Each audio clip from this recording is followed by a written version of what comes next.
Hi friends, Mrs. McBride here, coming to you straight from my office. Today we're talking about the very exciting topic of linking electricity and magnetism together. Okay, but first, here's a quick joke. What kind of photographs do dentists take? Toothpicks. All right, so here I need you to use your imagination a little bit. Okay, so first I want you to pretend that it's 1820. And you are Hans Christian Orsted, a Danish high school physics teacher, and you are just thinking about current and electricity, okay, and magnetism. So you take a wire, so this is totally not a pen, but this is a wire that is carrying current and it's coming straight out the page right at you, okay? And when nothing is going on, you can see that all of the magnets, all of the compasses are just pointing to the north like they always do. Nothing exciting here.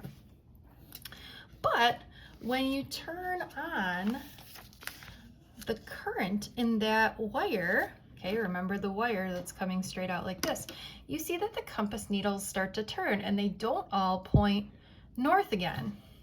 And you're like, whoa, this is crazy. Then you turn off the current and it looks like this. And then you turn on the current and it looks like this, okay? So I want you to notice a couple of things. So what he said was there must be some sort of connection between the electricity that is running through this wire and the magnetic field that's affecting these compasses. So he said there must be this relationship between electricity and magnetism, which is why even to this day we call it the electromagnetic force. Okay, thank goodness for physics teachers, right? All right, so let's talk about what does it actually look like when we link electricity and magnetism, okay? We need to really make a few side notes here. We're gonna talk a lot about things going into the page and out of the page. Okay, so if something is going into the page, we are going to use the symbol of X, meaning that here's my pen and my pen is pointing into the page. So you would represent that with an X, okay? The reason is because they used to think about arrows. And if you think an arrow really has two different parts, here's a bad drawing, okay? There's the pointy part of the arrow, and then there's like the feathers on the end. So the pointy part is going into the page. What you're only seeing is the end part or the feathers, okay? If this arrow was coming out of the page towards you, okay, what you would see, just like you see in this pen here, is the tip of the pen or the tip of the arrow. So you would see this dot. Okay, and when we get ready to write things on our green sheet, we're gonna write that if something is going into the page, we mark it with an X, and when something is going out of the page, we mark it with a dot, okay, and that's really important. So let's talk about long, straight, current-carrying wires, okay? Now this is gonna be different than when we have a loop or something like that. That works totally different. This is long, straight, current-carrying wires. So here is a wire. I know it looks just like an arrow, but pretend that this is a wire carrying current I.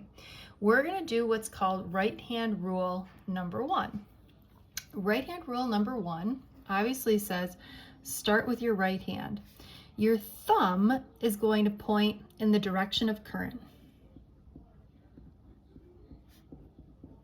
And your fingers are going to point in the direction of the magnetic field. Okay, now this seems crazy that I'm going to stress the fact that you have to use your right hand. The reason is because a lot of us are right-handed, so usually we'll be writing with our right hand and we'll try to do the right-hand rule with our left hand, okay? This is the only time in the whole world where it's beneficial to be left-handed. Just kidding. Okay, so what I do is I point my thumb in the direction of current. So my thumb is going to the right, okay? And my fingers are going to curl in the direction of current. Okay, so what they're really doing is they're coming out of the page and turning and going into the page. Okay, so they're really like coming out of the page and then turning and going into the page. And out of the page and turning and going into the page. Now you might be saying to yourself, that's kind of confusing. If only we had these symbols that could help us. Okay, which means that on the top, okay, we're first coming out of the page, right? So when we come out of the page, we're going to use dots. So we might say the magnetic field on the top is dots. And then we're then going to turn and go into the page. So on the bottom, it's X's, okay? And similarly, we've got this arrow. Now this arrow is pointing to the left. So I point my thumb to the left. The first thing my fingers do is go into the page, and then they turn and are coming out of the page. So if they first are going into the page, then that means that I must have what symbol on the top? I'm hoping you said X's, okay? And then when they turn and come out of the page, they're gonna have dots, okay? Now the magnetic field is strongest closest to the wire, okay? So it's not like there's just a magnetic field right here. It's just that's where that's the strongest. So on the top, you know, we could put some other X's here, okay?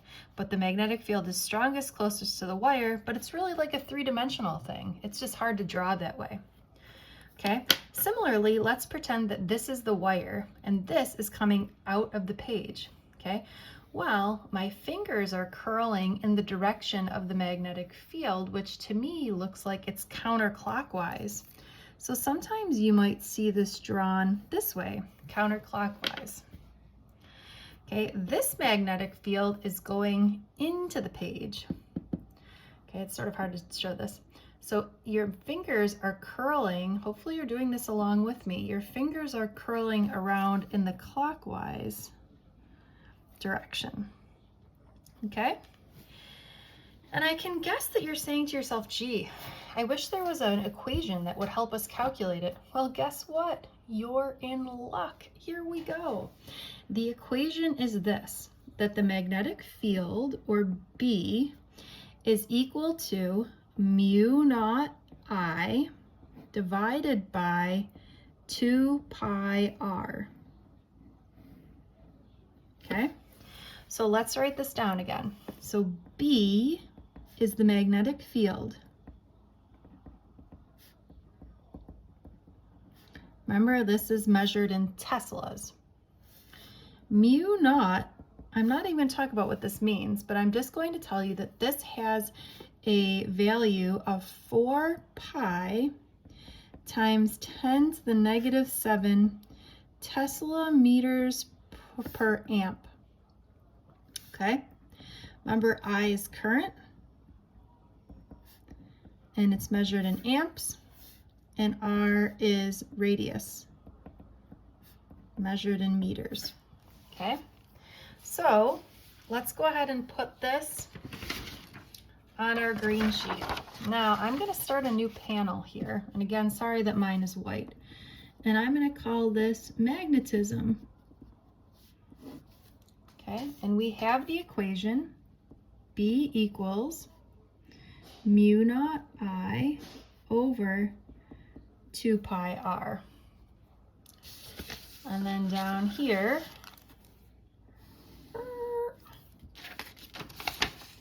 I'm going to write that B is the magnetic field in Teslas. Mu naught is 4 pi e to the negative 7 Tesla meters per amp. Okay, R is my radius, and I'm not going to put down I because I already have that on the other side, but if you want to, you can go ahead. Okay, we're also going to write that the dot means out of page, and the X means into the page. All right, so here we go. This is when you're going to need your calculator, and we'll refer back to that. All right, so a couple of problems here. This one says, a long straight wire carries a current of 48 amps. The magnetic field produced by this current at a certain point is 8 times 10 to the negative 5 teslas. How far is that point from the wire? Okay, so what information do we have here? Well, this tells me that I is equal to 48 amps, right? It tells me that the magnetic field at a certain point is this 8e to the negative 5 teslas. And it's looking for how far is the point from the wire. So what is it looking for here? Yep, it's looking for R, okay?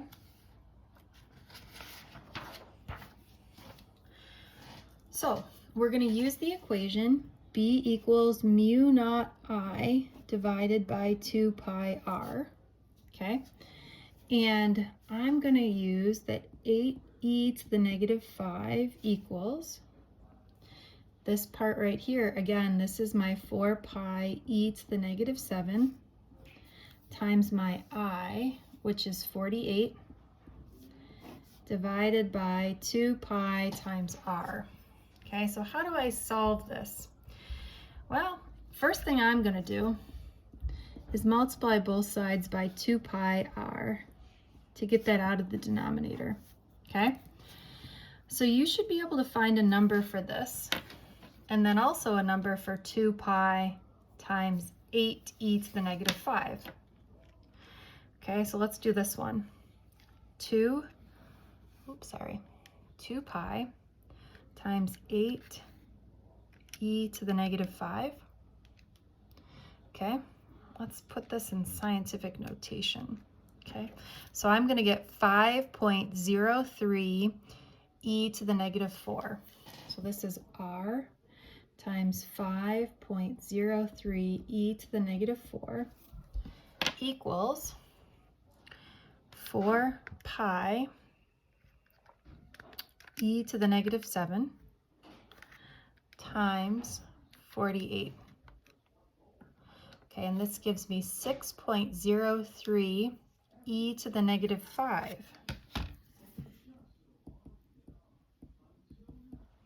Okay, so if I divide out here, 5.03 e to the negative, all right, that should cancel.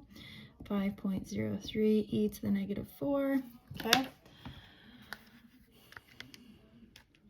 Just gonna get out of scientific notation here. Oop. So I got 6.03 e to the negative 5 divided by 5.03 e to the negative 4, okay? And for me, I got a value of 0.1198, or let's go 0.12 meters.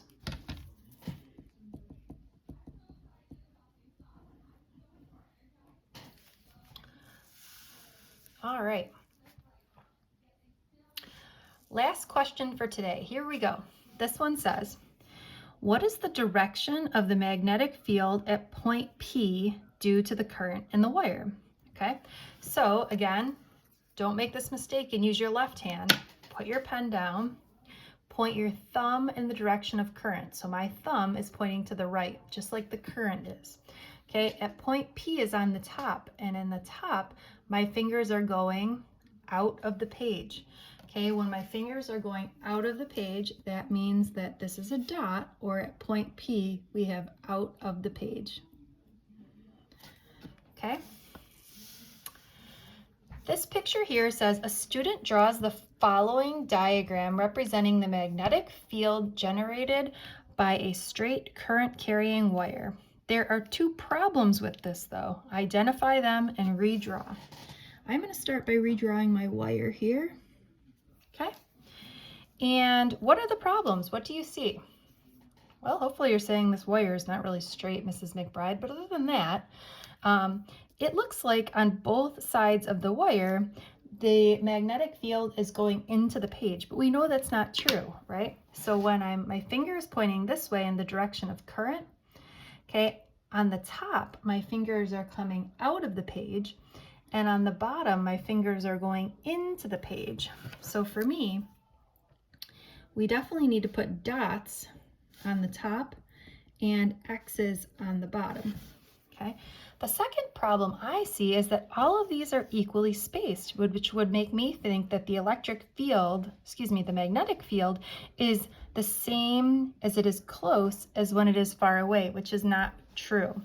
Okay, so when it's closer, we should see more dots, and when it's farther away, we should see less dots. Does that make sense? Same thing here. When we're closer, the magnetic field is stronger, so we should see more X's. And then as we get farther away, we should see that they're more sort of spaced out. Okay, so not uniform. All right, friends, hope you enjoyed learning about electricity and magnetism. We've got more to come. Bye-bye.